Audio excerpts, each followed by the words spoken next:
Hello, my name is Meg Honan, and I'm an ergonomist with the UC Ergonomics program in Berkeley. We wanted to provide some tips so that those that are working at home can do so comfortably.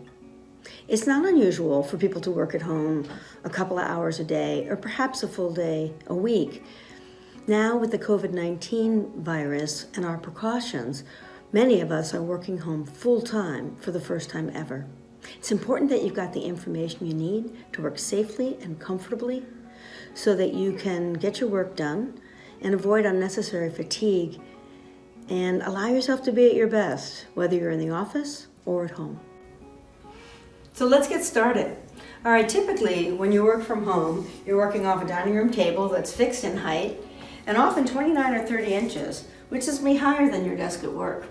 We're also working off a stationary chair that may or may not fit well. It certainly doesn't adjust, and boy, it may not be comfortable. So let's take a look from the side. So the first thing I'd say is make sure that you clear the work area. Get any of the things that are on your table that are going to be in the way of your setup out of the way. Secondly, let's take a look at what we have here. One of the problems with working off a laptop is that because the keyboard and the monitor are connected, it's really hard to get anything the proper height. So you end up working with the keyboard too high, often on a sharp edge, and the monitor too low. Doing this for prolonged periods of times can really cause quite a bit of discomfort and it'll wear you out unnecessarily.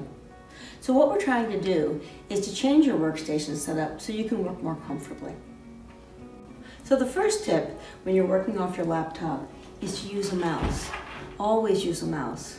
One of the problems with using the touchpad for the entire time is that your fingers hold up and you're working away and don't notice it, but your hand can get very sore and fatigued.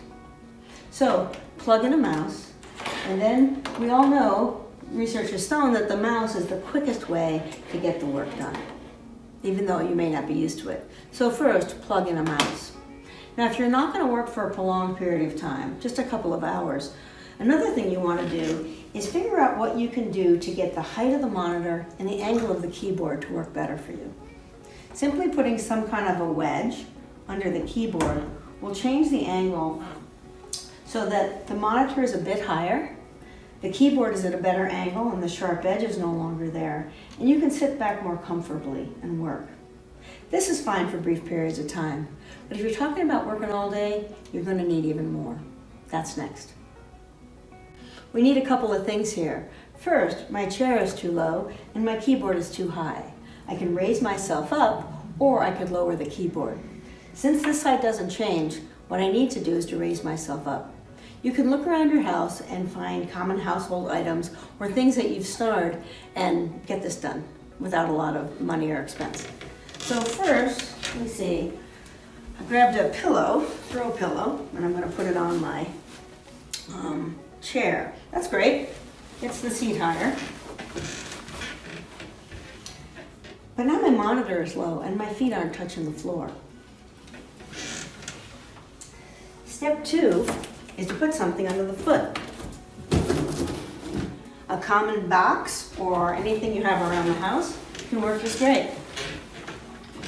With another alternative, you can use that yoga mat that maybe you haven't even unwrapped yet, and it can be a marvelous footrest. Get you comfortable and in the right position. Finally, if you've got an external mouse, you also want to add an external keyboard. That way you can separate the monitor from the keyboard. So that yoga block that came with the set, perfect location. At this point, I can raise my monitor so that it's at a good height for my eyes. I've got my keyboard at the right height. I can sit back in the chair. I can work supported and comfortable and get my job done. One other thing, if you find that you need a little extra low back support because the back of the chair is straight, just roll up a towel, put it behind your back, and you'll be able to work much more comfortably. Not only is working from home and ergonomics about your physical comfort and well-being, it's also about how you're feeling psychologically and how well you're able to work. Keep in mind when you're working from home, Then at the office, it's very natural that we get up, we walk around, we go take breaks, we drink water. Sometimes when we're working at home, you just work and work and work, and hours on end can pass. I can also tell you when I worked from home as a consultant that I would sit and work all day, forgetting everything about the rest of my routine. And my spouse would come home, it would be 5 o'clock, I would be unshowered, annoyed, irritated, and feel like I didn't get enough done that day. So take care of yourself psychologically. Get up, follow your routine. Take breaks, go out, take a walk. Play with your family at night. Do the things that you need to take care of yourself, physically and emotionally. So, to wrap up your setup, what you need is to have an external mouse, a keyboard so that you can separate the monitor from the keyboard and get everything the right height, some way to raise your chair and your feet so that they're well supported, low back support if you need to, and the ability to sit back, relax, and work comfortably.